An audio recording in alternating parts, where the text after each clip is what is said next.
Hello and thanks for listening. Welcome to the Terran Space Academy. Please don't forget to like and subscribe, and help support us on Patreon if you can.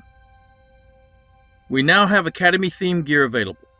There is a link in the description for these. It is not our goal at the Terran Space Academy to keep you up to date with the latest news. There are many channels that do that well. It is our goal to train you in space science, so that you can analyze the systems being developed and design your own.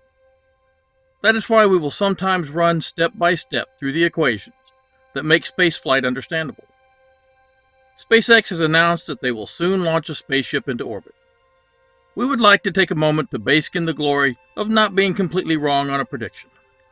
In a recent video, we suggested that the next step for SpaceX would be to launch a Starship prototype to low Earth orbit, landing both the booster and the Starship in the ocean, to test re-entry and landing systems with minimal risk of harming anyone, should something go wrong. Everyone else throws their rockets away. It's trying to come back and land them that makes everyone nervous. We were incredibly happy to hear that SpaceX is planning exactly this type of mission.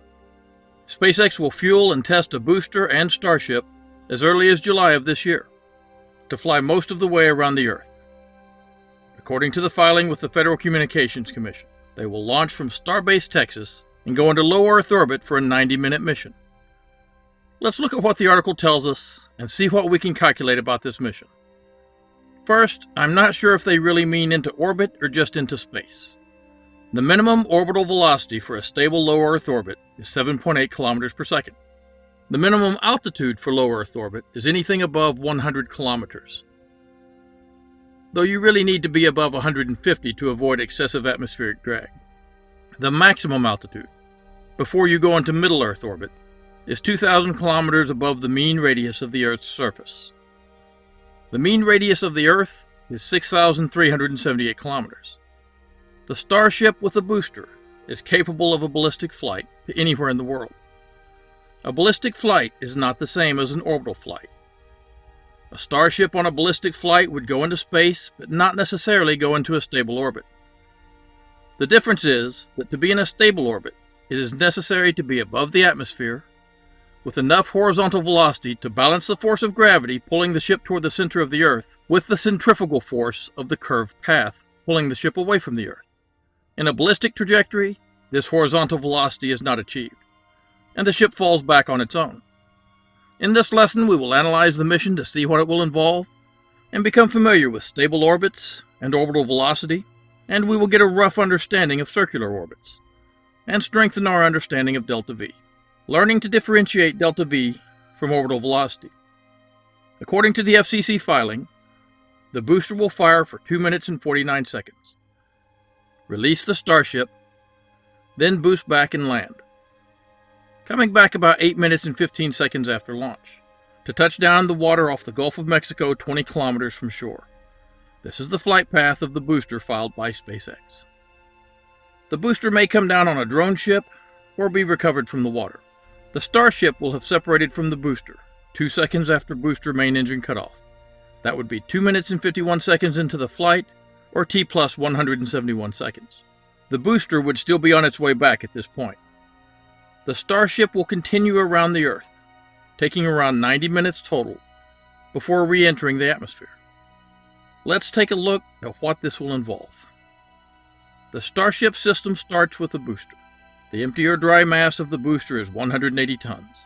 The maximum propellant mass is 3,400 tons, giving a gross mass for the booster 3,580 tons. The dry mass of the Starship second stage is 120 tons. The maximum propellant mass of the Starship second stage is 1,200 tons.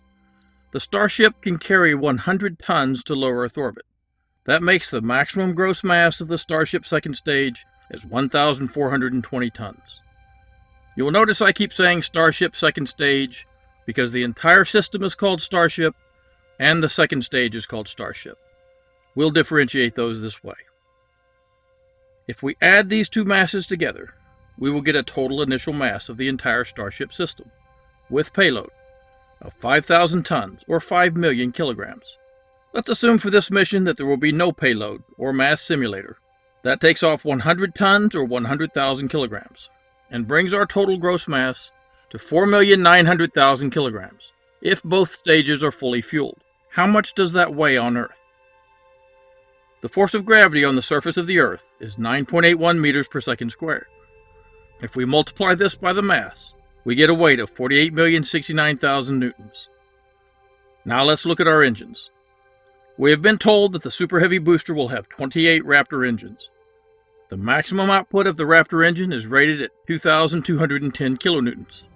The thrust those engines will be programmed to generate will be between the minimum throttle down of 40% and the maximum thrust of 100%. 40% throttle would be 884 kilonewtons. If we multiply that by 28, we get 24,752,000 newtons of thrust. If our weight is over 48 million newtons and our thrust is less than 25 million newtons, we are going nowhere. The normal operating output of most rocket engines is 70% of maximum. Our maximum is 2,210 kilonewtons, so 70% of that would be a little less than 1,600 kilonewtons. That makes our thrust 44,800,000 newtons, and we still don't get off the ground.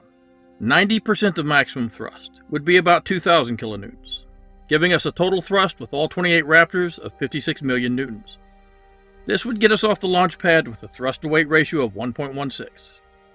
Going all out at maximum thrust would give us a total thrust of 61,880,000 newtons, with a thrust-to-weight ratio of 1.29. If we ran the engines at full thrust, the entire booster burn for 169 seconds as reported, how much fuel would we burn? Everyone should start a little notebook where you keep important equations. One of those important equations is thrust equals ejection velocity times mass propellant flow. In this case, we know the thrust, 61,880,000 newtons. We can calculate the ejection velocity from the specific impulse that SpaceX gives us. The specific impulse, or IS, of a Raptor engine, optimized for sea level operations, is 330 seconds. We look in our book of equations and remember that specific impulse equals ejection velocity divided by 1g. We can rearrange this equation to say that ejection velocity equals specific impulse times 1g. 1g is the force of gravity on Earth again, 9.81 meters per second squared. Multiply that by 330 seconds, and it gives us an ejection velocity of 3,237 meters per second. Now we have the thrust and the ejection velocity. Thrust equals mass propellant flow times ejection velocity. We rearrange this equation to say that mass propellant flow equals thrust divided by ejection velocity. 61,880,000 divided by 3,237 equals 19,115 kilograms per second. So all of the engines together, at full power, go through over 19 tons of propellant mass per second to produce that thrust. That is about half of an average-sized swimming pool per second. The acceleration should be easy to calculate. Force equals mass times acceleration, therefore acceleration equals force over mass. The force is 61,880,000 newtons. The mass is 4,900,000 kilograms. The acceleration will be 12.63 meters per second squared. At first, the rocket will be rising straight up against the force of gravity. We have to subtract 9.81 meters per second squared for gravity drag, and the ship's true acceleration at first will be 2.82 meters per second squared. Very quickly in flight, the Starship system will start a pitch-over maneuver. This is where the rocket starts to turn horizontal to the horizon. When this happens, one side of the Starship acts like a lifting body and helps support the weight as it continues to push forward. When it reaches higher altitudes, where the air density is low, this effect goes away. Gravity will continue trying to pull the ship horizontally, and rocket designers use this effect to reduce reaction thrust needed for the maneuver. This is called a gravity turn. Within just 60 seconds of flight, the ship will have lost over 1,146 tons of propellant. Now the acceleration goes up to 16.49 meters per second squared. If we divide this by Earth's gravity, we see that it is 1.7 g. As the ship comes out of the atmosphere and turns more horizontally, reducing gravity drag, this becomes closer to the true acceleration. As acceleration rises, the stress of the propellant weight on the structure of the Starship increases. If we burned the entire 169 seconds at full thrust, we would go through a total of 3,230,383 kilograms of propellant. The residual mass of the entire Starship system after the full 169-second burn, would be down to 1,669,617 kilograms. Our acceleration would now be 37.06 meters per second squared, just before engine shutdown. We can divide this by the gravity on Earth and see that this is 3.78, or almost 4 Gs. The booster has burned through most of its propellant, but the Starship is still fully loaded. Multiplying the launch weight of the Starship by 4 could cause damage to the propellant tanks. The Starship can probably sustain this force without damage, but we don't know its operational limits yet. SpaceX knows much more than we do. If the acceleration starts to exceed the operational limits of the Starship, the onboard computer will be programmed to throttle back. Any throttle back will reduce propellant use, and if the burn time is not increased, will reduce our final delta V. Let's assume that we are okay at full throttle. Main engine cutoff for the booster will come at T plus 169 seconds, according to the article. Now let's do some rocket science. If we use the initial mass of the entire system, 4,900,000 kilograms, and the final mass of the entire Starship system minus the propellant burned, 4,900,000 minus 3,230,383, equals 1,669,617 kilograms, and use our ejection velocity of 3,237 meters per second, we can calculate delta V. Delta V equals the ejection velocity times the natural log of the initial mass over the final mass. That comes out to be 3,485 meters per second, or 3.49 kilometers per second. There will be a 2-second delay, then the Starship will separate at T plus 171 seconds. The booster will now go back to land. It still has 169,617 kilograms of propellant, if it was fully fueled on launch, and we didn't throttle back as the mass dropped. The ship would most definitely have throttled back for max Q to prevent too much stress on the exterior of the ship as it impacts the atmosphere, while climbing above the Van Karman line. It would also throttle back to prevent G-forces from getting too high, as this could damage the support structure. So there should be even more propellant left over. Also, please remember, the booster is not in orbit. At this point, it is on a ballistic suborbital trajectory. We see here that the booster will climb as it comes back to the landing zone. It is possible they will try to bring it down on a drone ship, or one of the modified oil platforms, Phobos and Deimos, if these are ready in time. The flight plan says the booster will come down 20 kilometers offshore. The booster has to initiate a boost-back burn, with an initial mass for the separated booster at 180,000 kilograms dry mass, plus 169,617 kilograms leftover propellant, equaling 349,617 kilograms. How much propellant would we have to burn to cancel out the delta V we have built up? These are sea-level Raptors with a maximum efficiency or specific impulse of 330 seconds. These are not optimized for vacuum operation, so they don't have a larger nozzle, but the exhaust flow is not being constrained by atmospheric pressure. Let's say these balance out and stay at 330 seconds. That gives us the same ejection velocity as before, 3,237 meters per second. If we take our delta V equation and solve for the initial mass, we start with delta V equals ejection velocity times the natural log of the initial mass over the final mass. Therefore, delta V over ejection velocity equals the natural log of the initial mass over the final mass. The reciprocal of the natural log is e to the x. So e to the power of delta V over ejection velocity equals initial mass over final mass. Therefore, final mass times e to the power of delta V over ejection velocity equals initial mass. And finally, final mass equals initial mass divided by e to the power of delta V over ejection velocity. I solve for the final mass and I get 119,141 kilograms. Our booster's dry mass is 180,000 kilograms, so that won't work. Our booster won't make it back if we try to cancel out all the delta V. The throttling back would have saved a little propellant, but not enough. What can we do to get to orbit and save our booster? Maybe we can reduce the mass of the second stage Starship, thereby saving propellant on the booster. Let's look at the minimum delta V to get into low Earth orbit. We must generate 9.4 kilometers per second, which, after losing about 1.6 kilometers per second to gravity drag and air resistance, will give us the 7.8 kilometers per second orbital velocity we need. What is the delta V of a Starship with no payload and a full load of propellant? The fully fueled Starship, after separation, will have an initial mass of 1,320,000 kilograms, 1,200,000 kilograms of propellant, and 120,000 kilograms dry mass. The specific impulse of the vacuum Raptors on the Starship is 380 seconds. This gives an ejection velocity of 3,728 meters per second. The 3 vacuum-optimized Raptors on the Starship will ignite after separation. If all 3 Raptors burn at a little more than 70% full power, each could produce 2,000 kilonewtons of thrust. All 3 of them would be producing 6,000 kilonewtons, or 6 million newtons of thrust.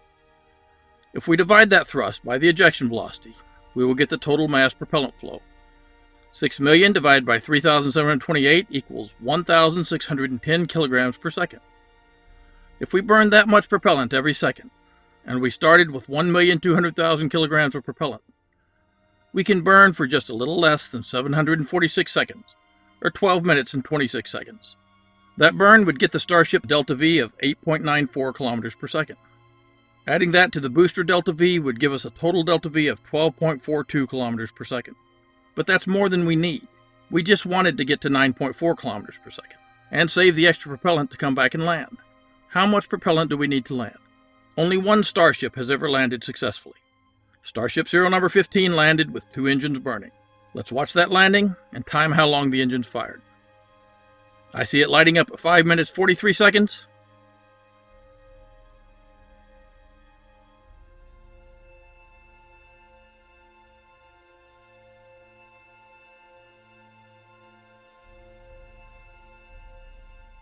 And definitely being on the ground by 6 minutes. Burning 2 engines for 17 seconds. If we assume those engines were at normal operating power of about 70% maximum thrust, or 1,600,000 newtons, that would give us a propellant flow of 1,600,000 divided by 3,237, or 494 kilograms per second per engine.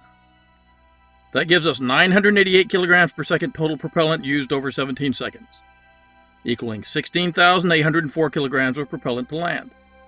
Let's bring this up to 20,000 kilograms or 20 tons for a safety margin. Now, how much propellant will we need to slow down and deorbit?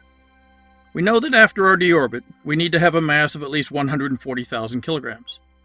120,000 for the Starship itself, and the 20,000 kilograms of landing propellant. So our total mass after our deorbit burn is 140,000 kilograms. Now we need to calculate our deorbit burn.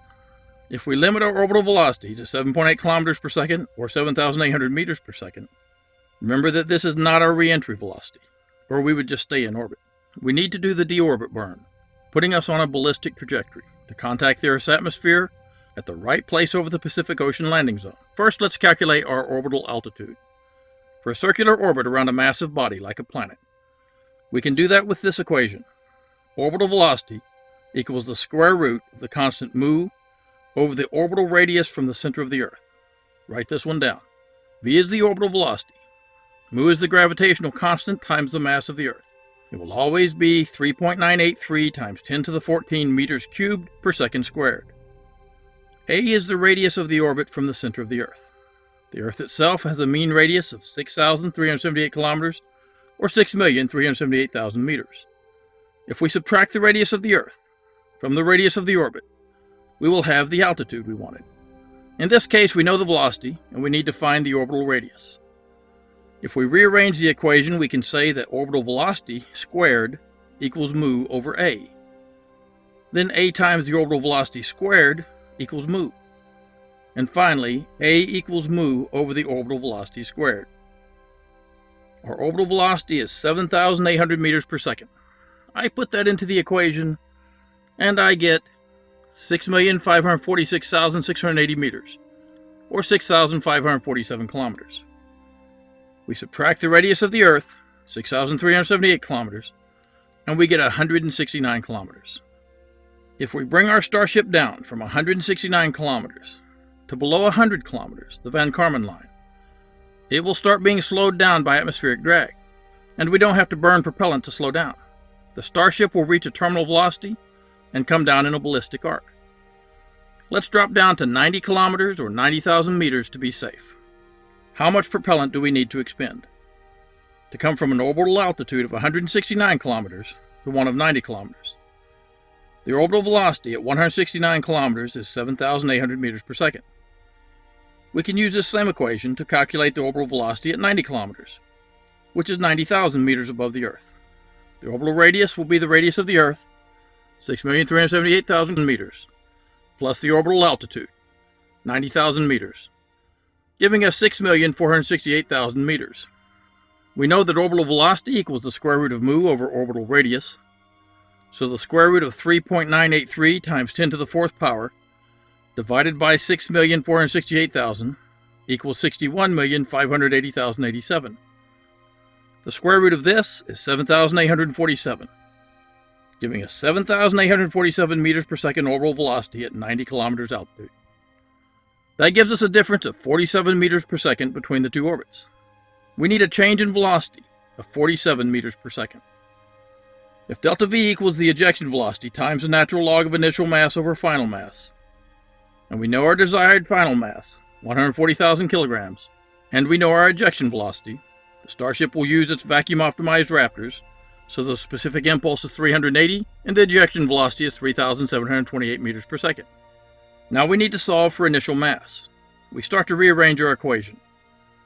Now delta V over ejection velocity equals the natural log of initial mass over final mass.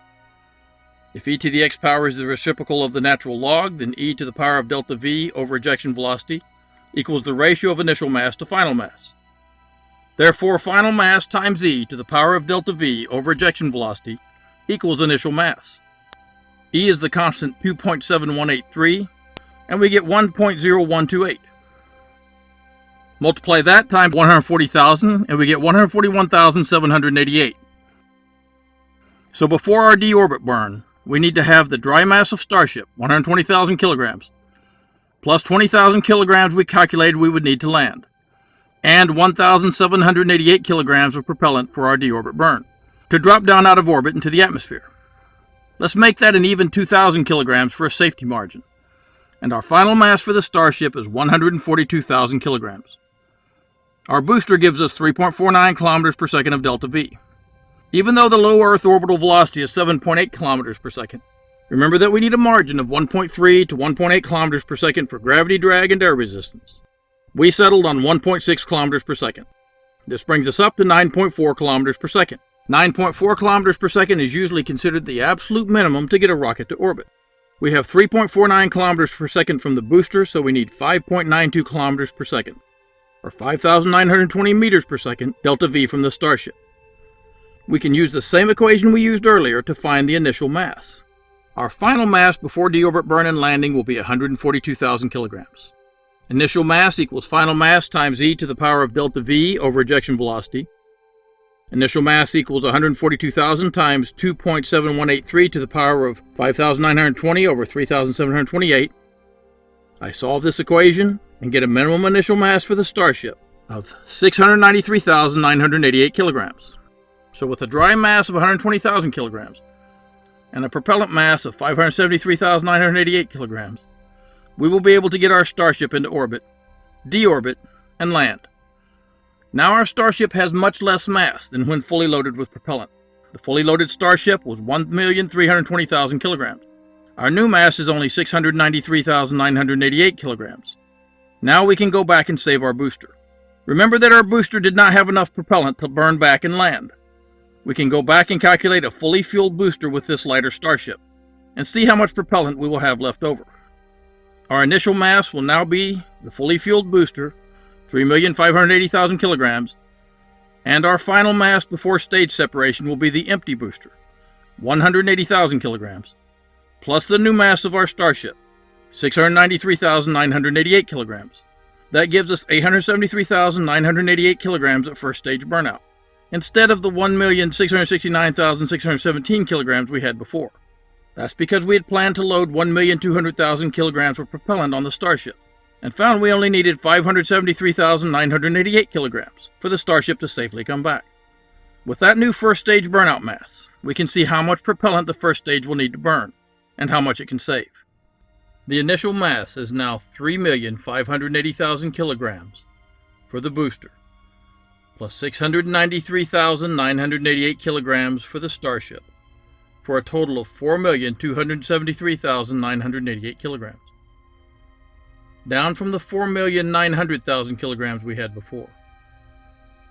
To get our delta V of 3.49 from our first stage booster, we will need to have a total burnout of final mass before the first stage separation of final mass equals initial mass divided by e to the power of delta V over ejection velocity.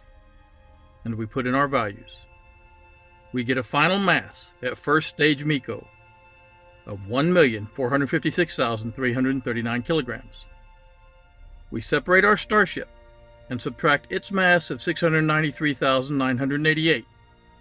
That leaves 762,351 kilograms for the booster, and since the booster dry mass is 180,000 kilograms, we have 582,351 kilograms of propellant left. With that as our initial mass before boost back and landing, and landing with, let's say, 20,000 kilograms of reserve propellant, giving a final mass on touchdown for the booster of 200,000 kilograms. We can generate a delta V. We have an initial mass of 762,351 kilograms and a final mass of 200,000 kilograms. Putting that into our delta V equation, we can generate 4,331 meters per second, or 4.33 kilometers per second of delta V. Now we should have no problem canceling out our delta V of 3.49 that we built up boosting Starship so it could get to orbit, and have plenty left over to safely land. These equations may seem tedious at first, but if we keep working on them until they are second nature, we can evaluate any rocket system. We can even design our own system. Is Starship the limit, or is it possible to make a bigger system? What about a nuclear second stage? With these equations, you can know exactly how to build your own or evaluate someone else's. Thanks for listening, and please give us your feedback. Don't forget to like and subscribe, help us out on Patreon or buy some gear if you can, and stay safe. At Astra Pro Terra.